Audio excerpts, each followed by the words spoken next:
Hey everyone, Dakota Frandsen here, specialist of the strange. I just wanted to come with you real quick about potentially doing your own podcast. Have you ever wanted to start your own podcast? Maybe you got a lot of questions like, how do I record? How do I get my show into all these apps that are out there? How can I make money? There are probably several thousand other questions about getting this show off the ground that you have been formulating and communicating in your mind. And I'm here to tell you that there is a very simple answer to this. Anchor. Anchor is a one-stop shop for recording, hosting, distributing your show. And best of all, it is 100% free. Get all the perks from the other guys without having to pay for subscription fees. And best of all, it is easy. And in fact, Anchor can match you up with sponsors who want to advertise on your podcast right now, which means you can get paid doing what you love. Isn't that the fucking dream, my friends? In fact, that's actually what I'm trying to do right now by reading this ad for you. It is amazing. It helps ease the process for guests, putting on music, whatever you want to do. So if you want to start your podcast, make some money doing it, go to anchor.fm/start to join me and several other fabulous people already using Anchor. That's anchor.fm/start. And I cannot wait to hear you on the air. Progressive presents Get Pumped. Inspiration to help you do insurance stuff. Okay, time out. You're gonna let your budget be the boss of you? Take control with Progressive's Name Your Price tool. Tell us what you want to pay for car insurance, and we'll help you find options that fit your budget. Here's some music to get you pumped. Da-dong, da-dong, da-dong, da-dong, dang, dang. I hear your budget laughing at you. Oh, wait, that's just those kids laughing at me. Ignore them! Da-dong, da-dong, Progressive Casualty Insurance Company and Affiliates. Price and coverage match limited by state law. Blog Talk Radio.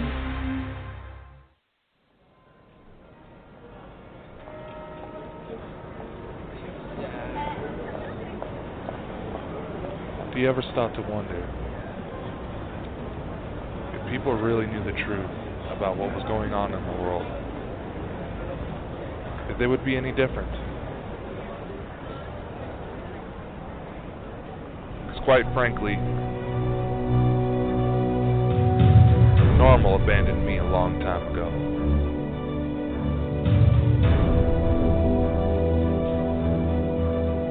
My name Dakota Frandsen. I am the specialist of the strange and fucked up.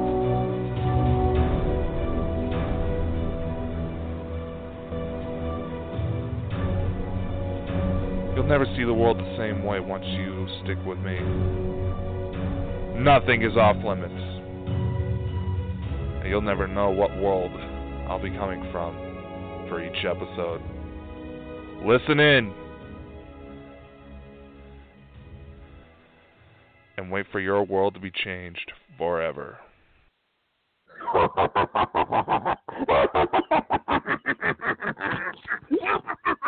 Happy Halloween, everybody!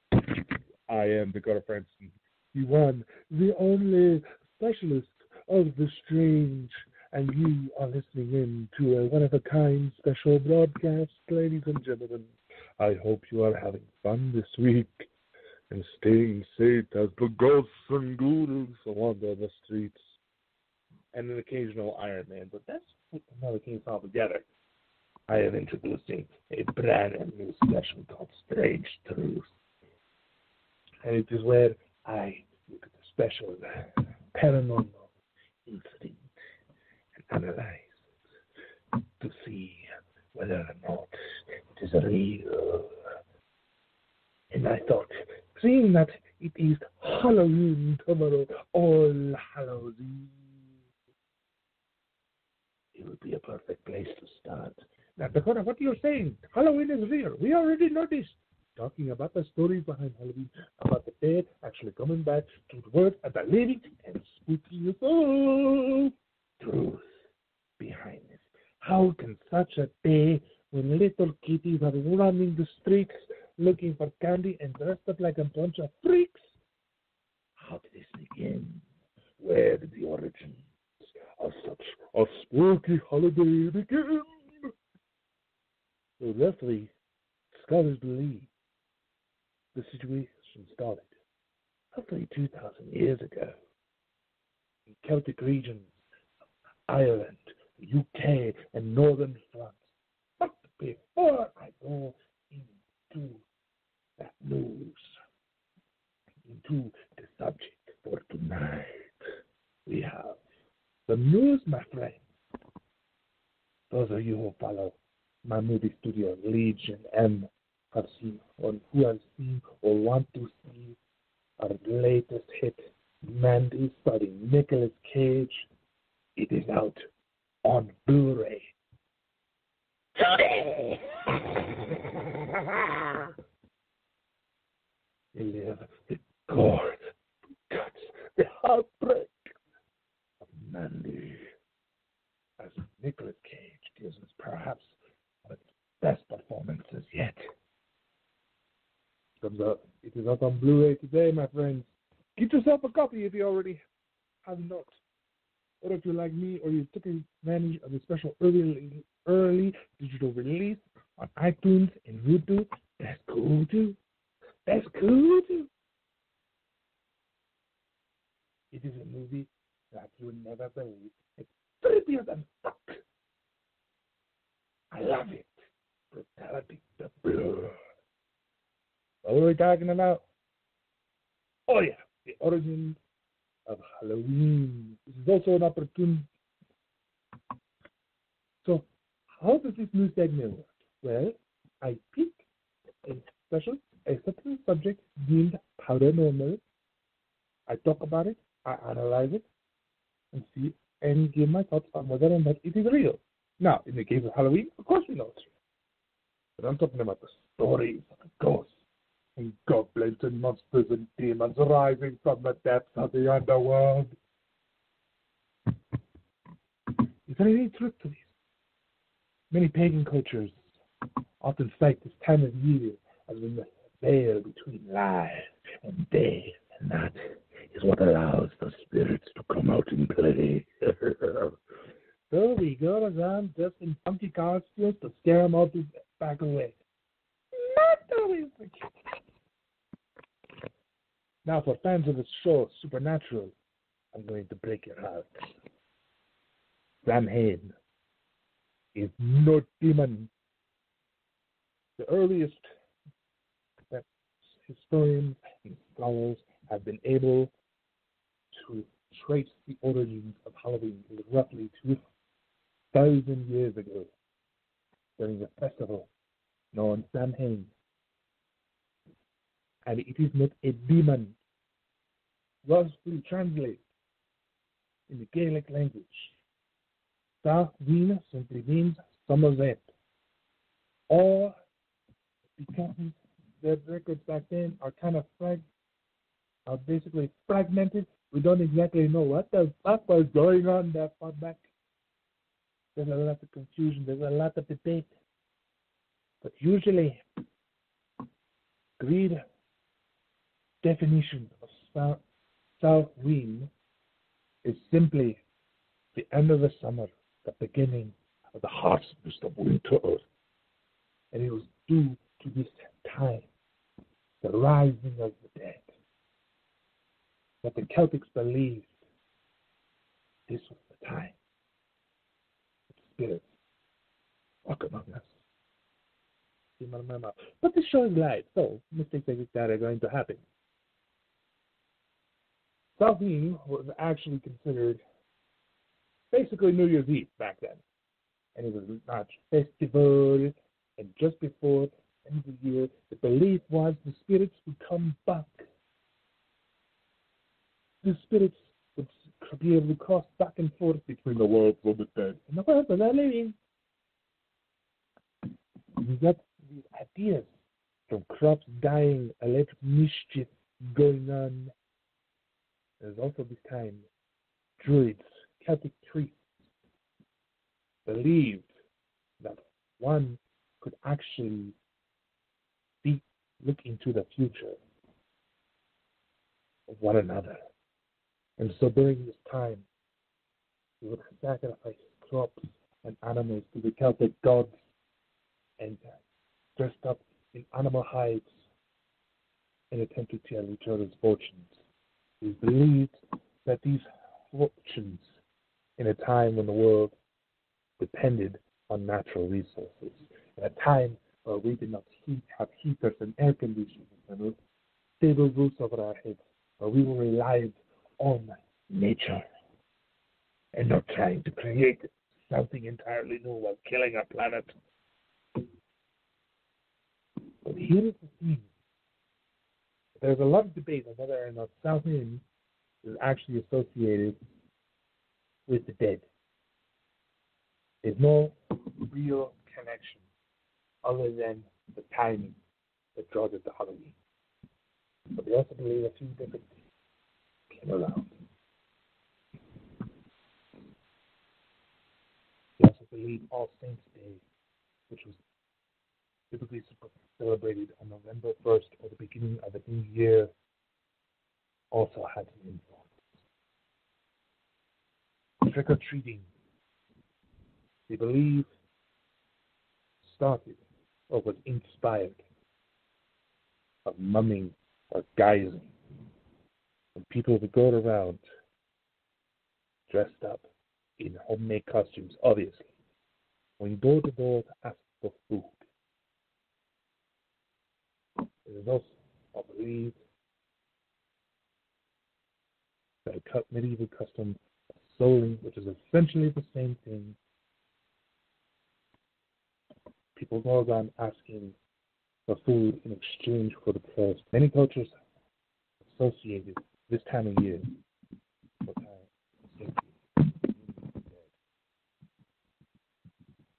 and it's not hard to see if you look at it from a poetic perspective.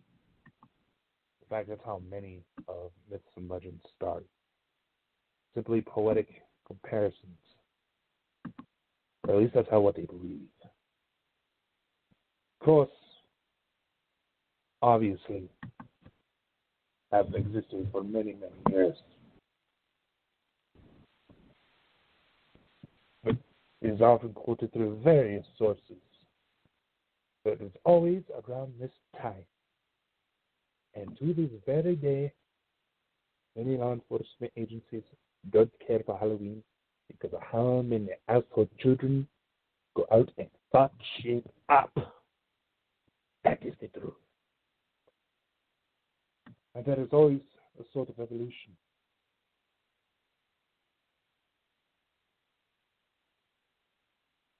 That happens with these events. By roughly the year 43 AD, the Roman Empire added their influences as they took over the territories.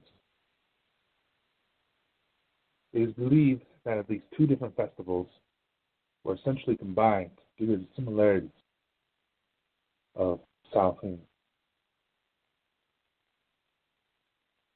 The first one, I'm hoping I'm pronouncing this correctly, Spiralia, a day in late October that was associated with the passing of the dead. The second was a day to honor the Rosanganas of Mona trees, the symbol was the apple. They believe that is how the idea for popping for apples became a part of Halloween. What are you doing? No? You both shut the fuck up, you fucking motherfucking. Sorry, my notes are playing ads, and they shouldn't be. Kind of pissing me off. Yes, I took notes, and I probably should have put it in the episode description, but the fucking thing was giving me problems. Anyway, what was going on?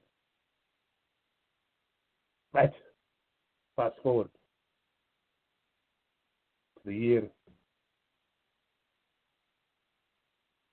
of 603. Fast forward to the year 609 AD, specifically on May 13th. Pope Boniface IV dedicated the Pantheon in Rome in honor of all Christian martyrs. Catholic Feast of All Martyrs Day was established in the church. It was Pope Gregory III that eventually moved this to celebration from May 13th to November 1st. Christianity, of course, also had their influences. And for over time, people just said, fuck it, let's mix it all together. In the year 1000 AD, the day of November 2nd was referred to as All Souls Day. Of course, it is quoted by many sources that as Christianity became a more mainstream religion, it tried its best to create festivals, center their new holidays around older pagan traditions in order to convince pagan followers to convert. Now, historically speaking, we all know what happened. Witch hunt, witch hunt, witch hunt. It's crazy.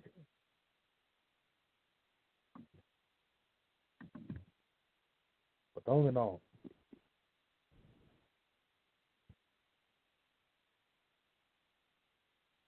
easy to say that. But what's wrong with just and I'm running out of time. My God damn it. Oh, I'm so scatterbrained. My original notes for the show got fucking messed up in a technical way. So work with me, my friend. And of course, other forms of traditions, methods of fortune telling, and some sources also claim, and this was something I found interesting, that apples being associated with potential marriage.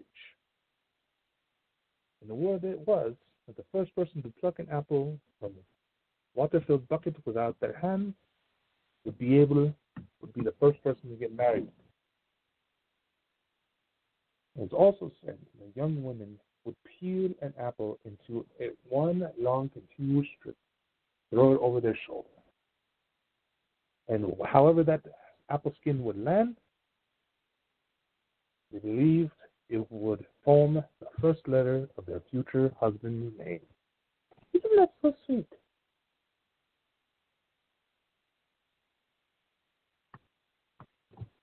And even Bloody Mary was said to have origins in these apple games, as it was believed that whole ritual of staring in a mirror at midnight is by simple candlelight was said to also help reveal a future lover's face. So, all you ladies complaining about being single for the holidays, here's your chance. Of course, it was merely meant for fun, but a lot of people take it seriously. But how? For one thing, one has to wonder how easy that honoring the dead can become an evil tradition. Evil. Right. Because of the efforts to convert pagans into Christianity, many were demonized, which is actually where the term came from, by the church, and associated pagan rituals with satanic magic. But anybody that actually researches this stuff, none of it actually has any ties to satanic magic. Or not even a faint fucking resemblance. And that is one thing I've never understood. is how is it that all these early traditions became evil? We need to look into this further. But the Halloween origins always been about honoring the dead. And simply because this is when winter started. Of course, having traveled to these regions myself, see where the ideas came from. Where I live, in the southern Idaho region, we have basically,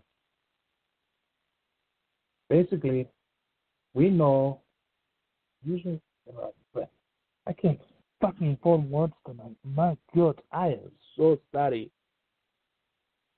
Where I live, we actually have a thing, basically, where you can always expect snow around the week of Halloween. Having gone from this area to over there, the climates aren't that much different. So it's easy to associate. There's almost a poetic sense when you really think about it, associated with the end of one's life. The winter, the coldness of the grip of death. Quite frankly, it seems like a lot of shit tends to go down this time of year. So maybe they were onto something. So that is a brief history, the origins of Halloween. Though many of the original rituals have been twisted and sort of lost over time.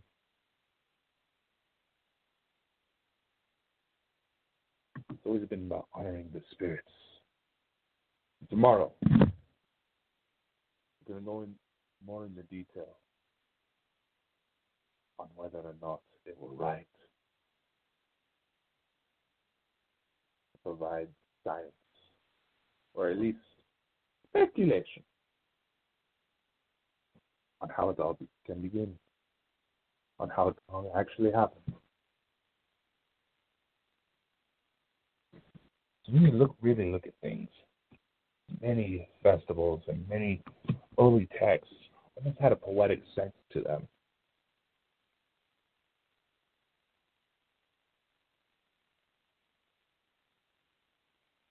Do you possibly have better chances to connect with the dead? Maybe. You want to try some methods? You might want to tune in tomorrow. Because I'm going to say that's all we have for today. Should tune in tomorrow, where I give my in-depth look on the rituals and the beliefs that they're around this time of year. If some even say dead rising to a single day, but rather all week. So tune in tomorrow to hear more. Be sure to check out my friends at fun.com to get yourself some awesome gifts for your loved ones, or maybe even something for yourself just in time for Christmas.